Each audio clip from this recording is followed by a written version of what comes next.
ప్రజాపాలనలో చెన్నూరు కాన్స్టిట్యున్సీ వ్యాప్తంగా ఎమ్మెల్యే వివేక్ వెంకటస్వామి తిరుగుతూ ప్రజల సమస్యలపై ప్రజలకు సంబంధించిన పూర్తి వివరాలను ఎప్పటికప్పుడు ప్రజాపాలనలో భాగస్వామ్యం అయ్యే విధంగా అవేర్నెస్ కల్పిస్తున్న పరిస్థితి కనబడుతుంది. మనతో పాటు ఎమ్మెల్యే ఉన్నాడు. ఒకసారి మాట్లాడండి. ప్రజాపాలన రెస్పాన్స్ ఇప్పుడే నువ్వే చూసినావు, ప్రజలందరూ కూడా చాలా సంతోషిస్తున్నారు. ఫస్ట్ ఎందుకు సంతోషిస్తున్నారంటే వాళ్ళకు స్వేచ్ఛ వచ్చింది. ఒక మీటింగ్ రావడము, అధికారులను కలవడము, వాళ్ళ సమస్యలు చెప్పుకోవడానికి. నిజంగా ఆశ్చర్యపడిపోయినా.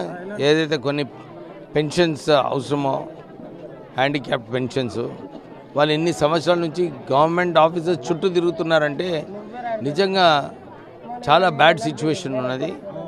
నేను వారికి ఇన్స్ట్రక్షన్స్ ఇచ్చినాను, ఇట్లాంటి కేసెస్ మళ్ళీ రావద్దు, అందరూ కూడా చొరవ తీసుకొని మీరు ఈ సదర్న్ క్యాంప్లో ఏం చేస్తారో వాళ్ళను పెన్షన్ వచ్చేలాగా చూసే బాధ్యత వీళ్ళు తీసుకోవాలని చెప్పినాను. మా లీడర్స్ కూడా చెప్పినాను, ఏదైతే ఉన్నాయో ఇవన్నీ కూడా నాకు సెపరేట్గా లిస్ట్ పంపించండి, నేను మానిటర్ చేస్తానని చెప్పడం జరిగింది. ప్రత్యేకంగా వీళ్ళందరికీ కూడా ఇప్పుడు కూడా మిషన్ భగీరథ మంచినీళ్ళు రావట్లేదు. ఇప్పుడు కూడా 4-5 రిప్రజెంటేషన్స్ వచ్చినాయి, సార్ మాకు నీళ్ళు రావట్లేదని. వీళ్ళేమో 60,000 కోట్ల రూపాయలు ఖర్చు పెట్టినానని కేసీఆర్ చెప్పినాడు. అంటే అంత కుంభకోణం పైన కుంభకోణం. కాళేశ్వరం 1,00,000 కోట్ల ఖర్చు పెట్టి ఈ పొక్కూరు గ్రామంలో కూడా ఇక్కడంతా నీళ్ళు విన్నావు కదా, ఇక్కడనే ప్రజలందరూ ఇక్కడ వరకు నీళ్ళు వచ్చినాయని. అంటే ఈ తుగ్లక్ కేసీఆర్ ఏదైతే 10 సంవత్సరాలు ఈ రాష్ట్రాన్ని నడిపించినాడో, ఒక అప్పుల రాష్ట్రం చేసి ఈ ఖజానాను ఖాళీ చేసి ప్రజలకు అవసరం డబుల్ బెడ్రూమ్ ఇల్లు ఇవ్వలేదు. కానీ ఆయన వేలాది కోట్ల రూపాయలు ఖర్చు పెట్టుకొని ప్రగతి భవన్ ప్యాలెస్ లెక్క కట్టుకున్నాడు. సెక్రటేరియట్ ఒక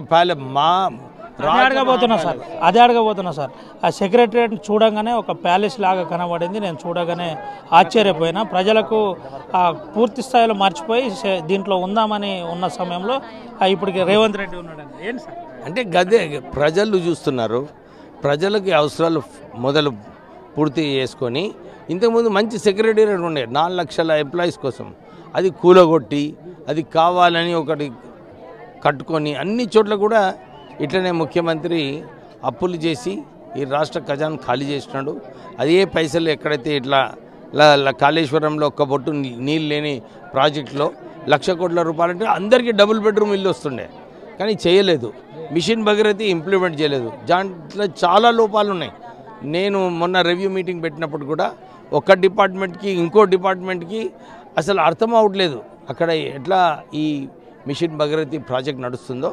నేను ఆల్రెడీ సీతక్క గారికి మొన్న వచ్చినప్పుడు చెప్పినాను, ఇది సరిగా నడవది స్కీము. చెన్నూరు మా ఎంపీఓలో ఇంకా మిషన్ భగీరథ వాళ్ళని ఒక జాయింట్ మీటింగ్ చేసి ఈ కనెక్షన్ చేసేది ఉంది. ప్రజలకు అవసరాలకు మిషన్ భగీరథ ఏం చేస్తుందో, ఎంపీఓ ఏం చేయకపోతున్నాడు, వీళ్ళు ముగ్గురు కూడా కలిసినప్పుడే ఈ మిషన్ భగీరథలో నీళ్ళు వస్తాయి ప్రజలకు. లేకుంటే చాలా డిమాండ్ మీరు చూస్తున్నాం. ఇప్పుడే ఇక్కడ బెస్తవాడలో నీళ్ళు లేక ఒక బోర్వెల్ ఇచ్చినాం ఇంతకుముందు. ఇప్పుడు మోటార్ కావాలంటే మా విశాఖ చారిటబుల్ ట్రస్ట్ నుంచి ఇక్కడ మోటార్ కూడా వేయించడం జరిగింది. వాళ్ళు అరే మిషన్ భగీరథ నీళ్ళు వస్తాయి నేను చర్చిస్తున్నా అంటే కూడా ఓపిక లేదు. ఎందుకంటే ఇన్ని సంవత్సరాలు వాళ్ళు నష్టపోయి ఉన్నారు. వాళ్ళ ఒత్తిడితో ఆల్రెడీ ఇవ్వడం జరిగింది. మళ్ళీ ఒకసారి నేను రివ్యూ చేసి ఈ ప్రాంత ప్రజలకు నీళ్ళు వచ్చేలాగా చేస్తాను. తర్వాత రోడ్స్ కూడా అన్ని అప్లికేషన్స్ రోడ్స్ కోసం వస్తున్నాయి. అంటే ఏంది 10 సంవత్సరాలలో ఏం అభివృద్ధి కాలేదు ఇక్కడ. అందు గురించి ప్రజలందరూ కూడా ఈ గ్రామ సభలు ఏదైతే పెట్టినా దీని వలన ప్రజాప్రతినిధులకు కూడా అర్థమవుతుంది ప్రజల ఏం సమస్యలు ఉన్నాయి. లేకుంటే ఎట్లా అర్థమవుతుంది, ప్రజలతోనే కలిసేది లేదు ఇంతకుముందు. ఇక వారు పాపం వాళ్ళ గోసలు ఎవరికి చెప్పుకోవాలో వాళ్ళకే అర్థం అవ్వట్లేదు సార్. 6 గ్యారెంటీలకు సంబంధించి ఇప్పటికే మీరు ఆర్టీసీ బస్సు లాంటి ఫ్రీ బస్సు ఇస్తున్నారు. ఈ మిగతా గ్యారెంటీలు ఎప్పటిలోగా అమలు చేసే అవకాశం ఉంది? ఇప్పుడు ఈ అప్లికేషన్స్ వచ్చిన తర్వాత దీని బడ్జెట్ ఎంత అవుతుంది, ఎట్లా చేయాలని చెప్పి ఆ కార్యాచరణ తీసుకుపోతున్నారు. మీరు చూసినారు, ఒక వైట్ పేపర్ ఏదైతే ఫైనాన్సెస్ మీద ఉన్నదో మొత్తం ఖజానా ఖాళీ చేసేసిండు కేసీఆర్. అంటే ప్రజల గురించి ఆలోచించక కేవలము ఆయన సొంత లాభాలు, ఆయన సొంత కుటుంబ సభ్యులు ఎట్లా బాగుండాలి, వాళ్ళ పార్టీ నాయకులు కొందరే, అది కూడా అందరు కాదు, కొందరే ఎట్లా సంపాదించుకోవాలని చెప్పి వాళ్ళు ఈ రాష్ట్ర ఆర్థిక వ్యవస్థను నాశనం చేసి పడేస్తున్నారు. రేవంత్ రెడ్డి గారు దీన్ని సరిదిద్దు. వివేక్ వెంకటస్వామి కాళేశ్వరం రివ్యూలో కీలక పాత్రగా ఉన్నాడు. ముందు నుంచి కూడా కాళేశ్వరం మీద ఫైట్ చేస్తున్నాడు. ఏంటి సార్ ప్రధానంగా ఏదైనా అవినీతి ఉంది అని మొన్న తేలిపోయిందా? ఏదైనా ఎంక్వైరీ కమిషన్ ఇస్తున్నారా? ఎట్లా ఎంక్వైరీ కమిషన్ ఇస్తున్నారు? ఫస్ట్ ఆఫ్ ఆల్ ఆ ప్రాజెక్ట్ షిఫ్టింగ్ వలన ఏదైతే రాష్ట్ర ప్రభుత్వ ఆర్థికంగా నష్టపోయినారు. ఎందుకంటే అక్కడ ఆల్రెడీ 38,000 కోట్లలో 11,000 కోట్ల రూపాయలు ఆల్రెడీ ఖర్చు పెట్టినారు.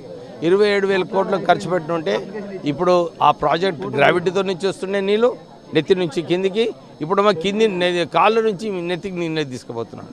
అంటే ఈ తుగ్లక్ కేసీఆర్ ఏదైతే ఆలోచించి కాళేశ్వరం పెట్టినాడో దాంట్లో డెఫినెట్లీ పెద్ద కుంభకోణం ఉన్నది. దాంట్లో ఎంక్వైరీ చేసి ఎవరైతే దాంట్లో ఇన్వాల్వ్ ఉన్నారో వాళ్ళందరినీ కూడా చర్యలు తీసుకున్నారు. ప్రజలకు ఏం సందేశం? ప్రజలందరూ కూడా గమనిస్తున్నారు. వాళ్ళందరికీ చాలా భరోసా ఉంది. కాంగ్రెస్ ప్రభుత్వం వారికి న్యాయం చేస్తారని వాళ్ళందరూ ఆశతో ఉన్నారు. ఎక్కడ పోయినా కానీ ఇదే చెప్తున్నారు. సార్ మాకు 10 సంవత్సరాల వరకు సరిగా ఎవరు కూడా స్పందన లేకుండే, మాకు మా అవసరాలు మీరు కొద్దిగా దృష్టిలో పెట్టుకొని ప్రభుత్వంలో మాట్లాడి మాకు పూర్తిగా చేయాలని చెప్పి కోరుతున్నాం. ఇది పరిస్థితి. ప్రధానంగా పూర్తి స్థాయిలో ప్రజలకు అందుబాటులో ఉంటూ ప్రజలకు సంబంధించిన సమస్యలు పరిష్కరించే ప్రయత్నం అయితే ఒక ఎమ్మెల్యేగా నేను చేస్తానని, ముఖ్యంగా ముఖ్యమంత్రి గతంలో ఉన్న ముఖ్యమంత్రి కేసీఆర్ పూర్తి స్థాయిలో అవినీతికి పాల్పడ్డానని దానిపై ఎంక్వైరీ కమిషన్ కాళేశ్వరం ప్రాజెక్టుపై వేశాం. అది అతి త్వరలో కార్యరూపం కూడా దాల్చబోతుంది. ప్రజలకు సంబంధించిన ప్రతి నిత్యావసరాలకు సంబంధించిన ప్రతి సమస్యలను పరిష్కరించడానికి మేము సిద్ధంగా ఉన్నామని ఎమ్మెల్యే వివేక్ వెంకటస్వామి చెబుతున్న పరిస్థితి కనబడుతుంది. సుమంతో రవినాయక్, ఆర్టీవీ, ఆదిలాబాద్ నుండి. మరిన్ని వీడియోస్ కోసం ఛానల్ ని సబ్స్క్రైబ్ చేయండి. లేటెస్ట్ అప్డేట్స్ కోసం వాట్సాప్ ఛానల్ ని ఫాలో చేయండి. అండ్ లింక్ డిస్క్రిప్షన్ లో ఉంది.